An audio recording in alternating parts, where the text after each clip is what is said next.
Hello friends, स्वागत है आपका मेरे यूट्यूब चैनल हिंदी कानूनी जानकारी में। आज हम बात करेंगे आईपीसी की धारा 225 का, 225 का, 226 और 227 के बारे में। हम बात कर लेते हैं आईपीसी की धारा 225 का के बारे में। आईपीसी की धारा 225 का क्या कहती है? ये कहती है उन दशाओं में जिनके लिए अन्यथा उपबंध नहीं है, लोक सेवक द्वारा पकड़े जाने का लोप या निकल भागना सहन करना। अब इसको शुद्ध और देसी लैंग्वेज में समझें तो ये कहा गया है कि यदि किसी लोक सेवक के द्वारा किसी व्यक्ति को पकड़ने में लोप किया गया है, यानी कि उसको नहीं पकड़ा गया है, पकड़ने का दायित्व था और उसको नहीं पकड़ा गया, या निकल भागना सहन करना, यानी कि वो निकल के जा रहा है और लोक सेवक यानी कि पुलिस वाला जो है उसको सहन कर रहा है, कोई दिक्कत नहीं, जान दो। यदि कोई व्यक्ति ऐसा करता है, यदि कोई सरकारी कर्मचारी, सरकारी अधिकारी या सरकार से संबद्ध कोई भी व्यक्ति जिसे लोक सेवक की श्रेणी में रखा गया है, पुलिस वाले भी लोक सेवक ही होते हैं, तो किसी लोक सेवक के द्वारा इस प्रकार का कृत्य किया जाता है कि किसी को पकड़ के रखने का दायित्व था और वो निकल के भाग रहा है और वो लोक सेवक जो है वो सहन कर रहा है कि हाँ जा रहा है तो जाने दो, इस प्रकार से। तो यदि कोई ऐसा करता है तो उसके लिए सजा के क्या प्रावधान है, आईपीसी की धारा 225 का में बताए गए हैं। हालांकि आईपीसी की धारा 221, 222 और 223 में भी बताए गए हैं वो सारे, लेकिन यहां पर यह कहा गया है कि अन्यथा उपबंधित ना किया गया हो इस दशा में, यानी कि आईपीसी की धारा 221, 222 और 223 के अंतर्गत यदि वो उपबंध नहीं किए गए हों उसके संबंध में, तो यहां पर वो उपबंध किए जा रहे हैं कि अन्यथा उपबंधित यदि है, नहीं है, अन्यथा उपबंधित नहीं किया गया है, तो इस दशा में धारा 225 का लागू होगी और उसको सजा मिलेगी। किसको? उस लोक सेवक को जिसने किसी व्यक्ति को निकल भागने दिया है या पकड़ने का साआशय लोप किया है। तो धारा 221, धारा 222 और धारा 223 में भी कुछ उपबंध किए गए हैं इस संबंध में, और यहां पर क्या की बताया कि इस संबंध में यदि उन धाराओं में उपबंध नहीं किया गया हो तो धारा 221, धारा 222 और धारा 223 के यदि आप वीडियो देखना चाहते हैं तो आप यहां पर क्लिक करें, यहां पर उनके वीडियो मिल जाएंगे जहां पर लोक सेवक के द्वारा इन सब चीजों के बारे में बताया गया है कि लोक सेवक यदि ऐसा कृत्य करता है तो उसको कितनी सजा मिलेगी, और आईपीसी की धारा 225 का में कितनी सजा मिलेगी वो हम यहां पर बात कर रहे हैं। तो यहां पर यह बताया गया है कि यदि वह ऐसा साआशय करेगा, कौन? पुलिस वाला, लोक सेवक, यदि वो ऐसा जो है साआशय करेगा, मतलब कि आशय के साथ किसी को पकड़ेगा नहीं या भागने देगा, तो वह दोनों में से किसी भी भांति के कारावास से, जिसकी अवधि 3 वर्ष हो सकेगी, दंडित किया जाएगा। ये आ गया पॉइंट।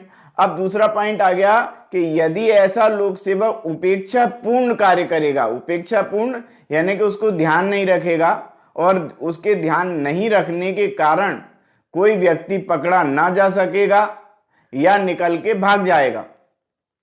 मान लेते हैं कि लॉकअप का जो है वो ताला नहीं लगा पाए, ध्यान ही नहीं रखा, हालांकि उनका ये आशय नहीं था कि ये व्यक्ति भाग जाए, लॉकअप का ताला नहीं लगाया, वो जो है अपराधी था जो था वो भाग गया, या उसको पकड़ के ले जा रहे थे, हथकड़ी लगाने का वो था, हथकड़ी नहीं लगाई, वो हाथ छुड़ा के भाग गया। लेकिन यदि ये आशय था कि वो भाग जाए, भाग जाने के लिए उसको ऐसा किया गया था कि लॉकअप का ताला नहीं लगाया गया था या उसके हाथ में हथकड़ी नहीं लगाई गई थी, और वो ये क्यों? क्योंकि जानबूझ के कि ये भाग जाएगा, अच्छा रहेगा, उससे पैसे वगैरह ले लिए होंगे, तो इस चक्कर में यदि वो इस प्रकार का कृत्य करता है कि जानबूझ करके उसको भागने देता है, तो 3 साल तक की सजा है, जुर्माना भी हो सकता है, और दोनों उसको हो सकते हैं, सजा भी हो सकती है 3 साल की और जुर्माना भी हो सकता है, और दोनों में से किसी भी भांति का कारोबार। लेकिन यदि वो यही कार्य उपेक्षा पूर्ण करता है, यानी कि उसको पता ही नहीं है कि वो क्या कर रहा है ना, लॉकअप का ताला लगाना भूल गया, तो ये कार्य हुआ उपेक्षापूर्ण। और इस प्रकार से यदि वो करता है तो वो सादा कारावास से, जिसकी अवधि 2 वर्ष तक की हो सकेगी, दंडित किया जाएगा। यदि वो उपेक्षा पूर्ण कार्य कर रहा था और जानबूझ के कर रहा है तो 3 साल की सजा आईपीसी की धारा 225 का में बताई गई।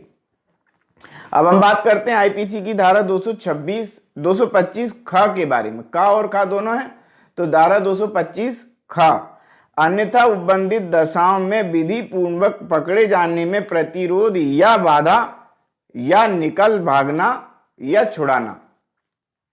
यहां पर भी ये बताया गया है, देखो धारा 225 ख में भी जो बताया गया है कि यदि कोई व्यक्ति निकल भागता है, देखो ऊपर बताया गया है कि पुलिस वाले का क्या दायित्व था, अब यहां पर अपराधी यदि जबरदस्ती भागता है या अपराधी को कोई व्यक्ति भगा ले जाता है तो आईपीसी की धारा 225 ख लागू होती है। और आईपीसी की यदि कोई व्यक्ति भागता है या भगाता है किसी को, मतलब कि पुलिस कस्टडी में से किसी को निकाल ले गया या पुलिस कस्टडी में से वो अपराधी भाग गया, तो वो उस अपराधी को क्या सजा होती है उसके बारे में बताया गया है आईपीसी की धारा 224 और 225 में दिया गया, जिसका वीडियो आप यहां पर क्लिक करेंगे तो यहां पर 224 और 225 का वीडियो यहां से आपको मिल जाएगा।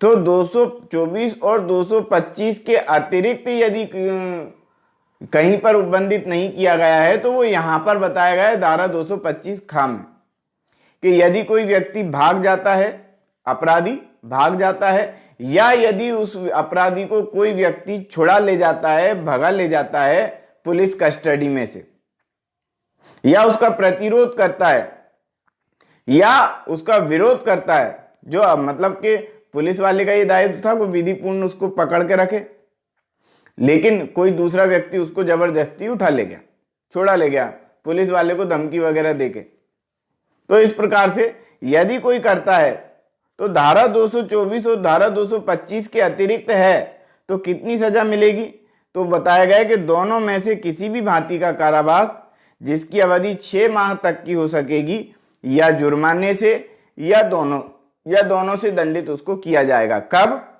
जब वो धारा 224 और धारा 225 के अंतर्गत नहीं आएगा। तो अब हम बात करते हैं आईपीसी की धारा 226 के बारे में।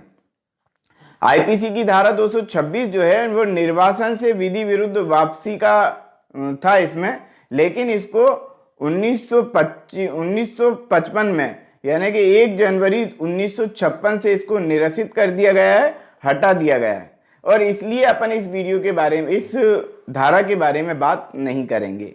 हम बात करेंगे आईपीसी की धारा 227 के बारे में। आईपीसी की धारा 227 क्या कहती है? ये कहती है दंड के परिहार की शर्त का अतिक्रमण। अब दंड का परिहार क्या होता है? दंड का परिहार होता है कि दंड से मुक्ति दे दी जाना। अब मुक्ति देने का दायित्व किसका है? तो ये आप अच्छे से जानते हैं कि राष्ट्रपति को इसका दायित्व है।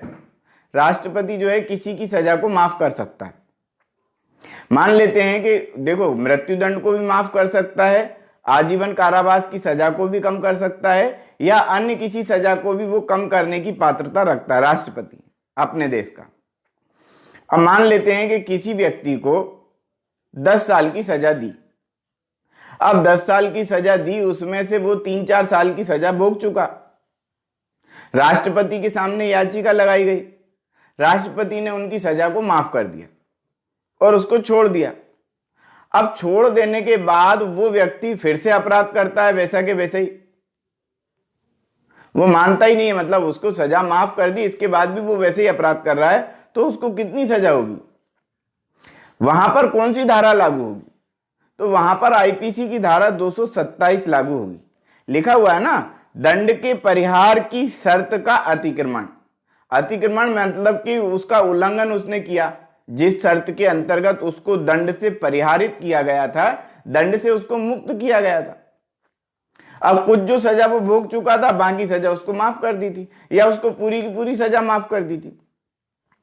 तो यहां पर कितनी सजा उसको होगी? यहां पर ये लिखा है कि जो कोई दंड का सशर्त परिहार प्रतिग्रहित कर लेने की शर्त पर, यानी कि उसको शर्त लगाई गई थी भैया तुम ये काम नहीं करोगे, और वो जबरदस्ती फिर भी वो उसके बाद भी वो वही काम कर रहा है, छूटने के बाद भी, तो शर्त का जिस पर ऐसा परिहार दिया गया था यानी कि सजा से छूट दी गई थी, जानते हुए अतिक्रमण करेगा, यानी कि जबरदस्ती अब वो फिर से वही अपराध कर रहा है, यदि वह उस दंड का जिसके लिए मूलतः दंडाधिस्त किया गया था, मान लो 10 साल की सजा दी गई थी पहले, बाद में उसको माफ कर दिया गया, लेकिन मान लो 10 साल की सजा दी गई थी, तो कोई भाग वह भोग चुका हो, यानी कि कोई भाग यदि वो नहीं भोग चुका है तो वो भुगताया जाएगा उसको, या यदि वह